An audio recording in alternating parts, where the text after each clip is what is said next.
ये कहानी जॉन नाम के एक ऐसे लड़के के ऊपर आधारित है जो लड़कियों को पकड़कर उनके शरीर की खुशबू से परफ्यूम बनाता है। अब अपने इस काम को करने के लिए वो उन लड़कियों के साथ क्या क्या करता है, ये हम आज की इस एक्सप्लेनेशन में देखने वाले हैं। आज मैं जिस फिल्म को एक्सप्लेन करने वाला हूँ उसका नाम है परफ्यूम और ये फिल्म 2006 में रिलीज हुई थी। मूवी की शुरुआत में हम एक लड़के को देखते हैं जो किसी जेल में कैद होता है। तभी वहाँ पर कुछ लोग आते हैं और उस लड़के को घसीटते हुए जेल से बाहर ले जाते हैं। फिर वो लोग उस लड़के को जेल की बालकनी में लेकर आते हैं जहाँ पर हजारों की तादाद में लोग उसे देखने के लिए वहाँ पर आए हुए थे।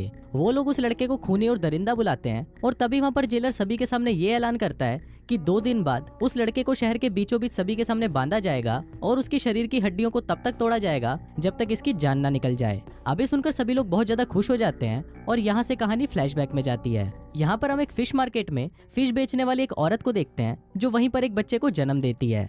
इस औरत के पहले भी 4 बच्चे मरे हुए पैदा हुए थे, इसलिए उसे लगता है कि शायद उसका ये बच्चा भी मरा हुआ पैदा हुआ है, इसलिए वो उस बच्चे को वहीं पर ही छोड़ देती है। पर तभी वो बच्चा रोने लगता है और बाहर सभी लोग उस बच्चे की आवाज सुन लेते हैं, जिससे उन लोगों को लगता है कि शायद इसकी माँ ने इसे मारने की कोशिश की है, जिस वजह से उस बच्चे की माँ को इस जुर्म में मौत की सजा दी जाती है। अब उस बच्चे का इस दुनिया में कोई नहीं था, इसलिए उसे एक अनाथ आश्रम भेज दिया जाता है और वहाँ उस बच्चे का नाम जॉन रखा जाता है। उस अनाथ आश्रम की हालत भी इतनी ज्यादा बुरी थी कि जॉन के वहाँ आते ही बाकी बच्चे उसे मारने की कोशिश करते हैं, पर तभी वहाँ पर उस अनाथ आश्रम की ऑनर आ जाती है और वो जॉन को बचा लेती है। अब धीरे धीरे वक्त बीतता है और जॉन 5 साल का हो जाता है, लेकिन 5 साल का होने के बाद भी वो एक शब्द भी बोल नहीं पाता। लेकिन उसके पास एक अनोखी शक्ति होती है। दरअसल जॉन की सूंघने की शक्ति बहुत तेज होती है, जिस वजह से वो कितनी भी दूर रखी चीजों को सूंघकर बता देता है कि वो क्या है। अब धीरे धीरे और वक्त बीतता है और जॉन अब 13 साल का हो चुका था और उसने थोड़ा थोड़ा बोलना भी सीख लिया था।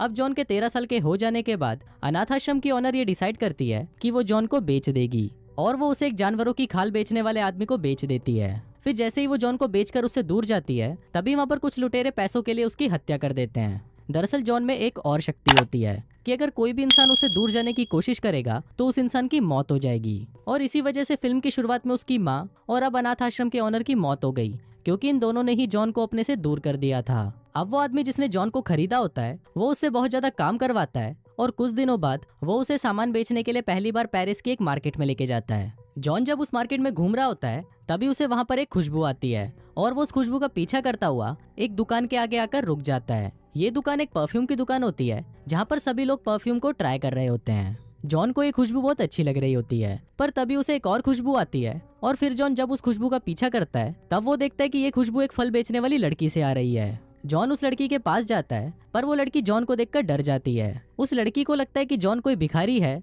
इसलिए वो उसे खाने के लिए फल देती है। लेकिन जॉन उस लड़की का हाथ पकड़कर सूंघने लगता है, जिससे वो लड़की घबरा जाती है और वहाँ से भाग जाती है। लेकिन जॉन उस लड़की का पीछा नहीं छोड़ता और वो उसे सूंघते हुए फिर से उसके पास पहुंच जाता है, पर इस बार वो लड़की जॉन को देखकर चिल्लाने लगती है। पर तभी जॉन उसका मुंह पकड़ लेता है ताकि उसकी चिल्लाने की आवाज किसी को भी सुनाई ना दे। फिर कुछ देर बाद जब जॉन अपना हाथ उस लड़की के मुंह से हटाता है तो वो देखता है कि वो लड़की मर चुकी होती है। और फिर जब जॉन उस लड़की को सूंघता है तब वो देखता है कि उस लड़की में से खुशबू आना भी बंद हो चुकी है।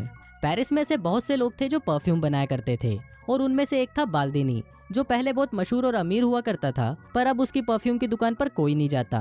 तभी वहाँ पर बाल्दिनी का एक असिस्टेंट परफ्यूम की एक बोतल लेकर आता है जिसे उसने हाल ही में बनाया था, पर बाल्दिनी उस परफ्यूम को ट्राई करने से मना कर देता है और वो खुद का एक परफ्यूम बनाने की तैयारी करने लगता है। लेकिन बाद में वो उसके असिस्टेंट के परफ्यूम को ट्राई करता है और ये पता लगाने की कोशिश करता है कि उसने उस परफ्यूम में क्या क्या डाला है, पर बहुत बार ट्राई करने के बाद भी वो ये पता नहीं लगा पाता कि उस परफ्यूम को बनाने में किन किन चीजों का इस्तेमाल किया गया है। उसी रात जॉन उसके घर पर खाल की डिलीवरी देने आता है और उसके घर के अंदर आते ही जॉन को वहाँ पर रखी सभी परफ्यूम की सामग्री की खुशबू आने लगती है।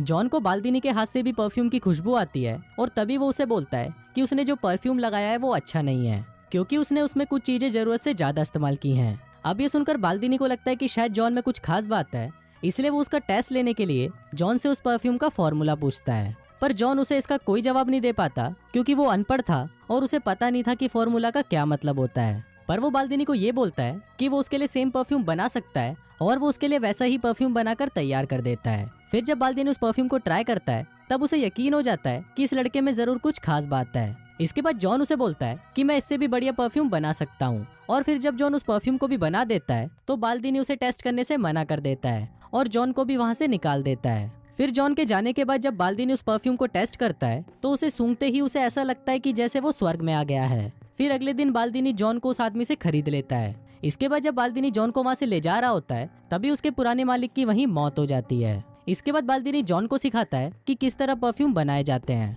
और इसके साथ ही वो उसे ये भी बताता है कि इस दुनिया में 12 तरह के परफ्यूम हैं और आज तक कोई भी 13वां परफ्यूम नहीं बना पाया, और अगर कोई भी उस 13वें परफ्यूम को बना लेता है तो वो परफ्यूम इस दुनिया का सबसे बेहतरीन परफ्यूम होगा। अब ये सुनकर जॉन बाल्दिनी को बोलता है कि वो 13वां परफ्यूम मैं ही बनाऊंगा। अब जॉन बाल्दिनी के लिए परफ्यूम बनाने का काम शुरू कर देता है और धीरे धीरे उसकी दुकान वापस से शहर में मशहूर होने लगती है और शहर के सभी लोग सिर्फ उसी की दुकान से ही परफ्यूम खरीदते हैं।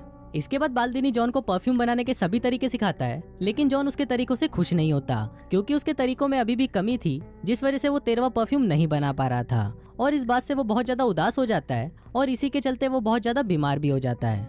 अब जॉन के बीमार होने से बाल्दिनी बहुत ज्यादा परेशान था क्योंकि अगर जॉन मर गया तो उसका परफ्यूम का काम वापस बंद हो जाएगा। फिर एक दिन बाल्दिनी जॉन को बताता है कि अगर उसे 13वां परफ्यूम बनाना है तो उसे ग्रासो जाना होगा जो कि फ्रांस में है। लेकिन जाने से पहले बाल्दिनी जॉन से परफ्यूम बनाने के 100 फॉर्मूला सीख लेता है और इसके बदले वो उसे खर्चे के लिए कुछ पैसे दे देता है। अब जॉन 13वां परफ्यूम बनाने के लिए ग्रासो शहर की तरफ निकल जाता है और उसके जाते ही बाल्दिनी का घर अचानक गिर जाता है और उसकी मौत हो जाती है। अब जॉन ग्रासो पहुंच जाता है और वहाँ पर वो एक औरत के लिए काम करता है जहाँ पर वो जानवरों की चर्बी से खुशबू निकालने के तरीके सीखता है। अब जॉन उन तरीकों का इस्तेमाल इंसानों पर करना चाहता था और इसके लिए वो एक लड़की को किडनैप कर लेता है और उसके शरीर में से खुशबू निकालने की कोशिश करता है, पर जॉन इस तरीके में बहुत बुरी तरह से फेल हो जाता है। इसके बाद जॉन एक वैश्या को बुलाता है और वो उसे भी मारकर उस पर दूसरे तरीके का इस्तेमाल करता है, पर इस बार जॉन उसमें से खुशबू निकालने में कामयाब रहता है और अब उसने अच्छे से सीख लिया था कि इंसानों में से खुशबू कैसे निकाली जाती है। अब जॉन अलग अलग लड़कियों के शरीर में से खुशबू निकालकर उसका परफ्यूम बनाने का फैसला करता है और इसके लिए वो एक पार्टी में जाता है और वहाँ पर वो 2 जुड़वा बहनों को किडनैप कर लेता है और इसके बाद हमें दिखाया जाता है कि जॉन ने 2 खुशबू वाले अलग अलग परफ्यूम बनाए हैं, जिससे हम व्यूवर्स को पता चलता है कि जॉन ने उन दोनों जुड़वा बहनों को भी मार डाला है। इसके बाद जॉन एक एक करके शहर की कई लड़कियों को किडनैप करता है और वो उन सभी को मारकर 12 तरह के अलग अलग खुशबू वाले परफ्यूम को बना लेता है। अब शहर से लड़कियों के गायब होने पर पूरे शहर में बवाल मच जाता है और शहर के सभी लोग डर के मारे अपने घर के बाहर ताले लगाना शुरू कर देते हैं। यहाँ तक कि पूरे शहर में कर्फ्यू लगा दिया जाता है और किसी भी लड़की को घर से बाहर निकलने से मना कर दिया जाता है। वहीं हम एंटोनी नाम के एक आदमी को देखते हैं जो इस शहर के बहुत ही मशहूर और जिम्मेदार आदमी हैं। एंटोनी बताते हैं कि अब तक हमें जितनी भी लड़कियां मरी हुई मिली हैं, उनके शरीर पर किसी भी तरह के जोर जबरदस्ती के निशान नहीं हैं। मतलब जो भी उन लड़कियों को मार रहा है उसका मकसद कुछ और है। अब पूरे शहर में डर का माहौल बन जाता है, इसलिए शहर के सभी लोग चर्च में फादर से मदद मांगने के लिए जाते हैं। पर तभी वहाँ पर भागते हुए एक आदमी आता है और वो सभी को बताता है कि वो कातिल पकड़ा गया है। पर इस बात पर एंटोनी को विश्वास नहीं होता क्योंकि जिस आदमी ने इतनी सारी लड़कियों को मार दिया है वो आदमी इतनी आसानी से पकड़ा नहीं जा सकता। अब एंटोनी को अपनी बेटी लॉरा की बहुत ज्यादा फिक्र होने लगती है क्योंकि वो शहर की सबसे सुंदर लड़की थी और अब शायद जॉन का अगला शिकार वो ही थी। इसलिए जॉन ग्रासो छोड़ने का फैसला करता है और वो लॉरा को लेकर वहाँ से चला जाता है। पर जब वो वहाँ से जा रहा होता है तो जॉन को उसकी खुशबू आती है और उसे पता चल जाता है कि लॉरा ये शहर छोड़कर जा रही है, जिस वजह से वो लॉरा का पीछा करना शुरू कर देता है। दूसरी तरफ हम देखते हैं कि जॉन के पास उसी वैश्या का कुत्ता होता है जिसे जॉन ने पहले मार डाला था और वो कुत्ता अपनी मालकिन की खुशबू को सूंघते हुए उसके जमीन में दबे हुए कपड़ों को बाहर निकाल देता है, जिसे वहाँ पर एक आदमी देख लेता है। तभी वो आदमी वहाँ पर पुलिस को बुला लेता है और छानबीन करने पर उन्हें वहाँ पर सभी लड़कियों के कपड़े और बाल मिलते हैं जिन्हें जॉन ने मार डाला था। वहीं दूसरी तरफ लॉरा और एंटोनी एक होटल में रुकते हैं और रात को सोते वक्त एंटोनी लॉरा के कमरे को लॉक करके उसकी चाबी अपने पास रख लेता है, पर जॉन जैसे तैसे करके वो चाबी चुरा लेता है और वो लॉरा के कमरे में जाकर उसे भी मार डालता है। अब जॉन के पास एक और परफ्यूम की बोतल बन जाती है और फिर वो सभी परफ्यूम की बोतल को मिलाकर उससे 13वां परफ्यूम बना लेता है। पर तभी वहाँ पर सिपाही आ जाते हैं और वो जॉन को पकड़ लेते हैं और यहीं से ही कहानी वापस प्रेजेंट में आती है। आज जॉन को मौत की सजा सुनाई जानी है और शहर के सभी लोग उसे देखने के लिए वहाँ पर इकट्ठा होते हैं। अब जॉन अपने बनाए हुए परफ्यूम को अपने शरीर पर लगा लेता है, जिसे सूंघने के बाद जिस आदमी ने उसे सजा देनी थी वो आदमी सबके सामने बोलता है कि जॉन बेकसूर है। इसके बाद जॉन उस परफ्यूम को एक रुमाल में लगाता है और उस रुमाल को हवा में लहराना शुरू करता है, जिसकी वजह से सभी लोगों को उस परफ्यूम की खुशबू आती है, जिसको सूंघते ही सभी लोग एक दूसरे से प्यार करना शुरू कर देते हैं। पर जॉन वहाँ पर सोच रहा होता है कि उसने गलती तो की है और उसके दिमाग में वही लड़की आती है जिसे उसने पहली बार मारा था। जॉन सोचता है कि अगर उसने उस दिन उस लड़की को नहीं मारा होता तो शायद वो उस लड़की के साथ रह पाता और उसे प्यार कर पाता।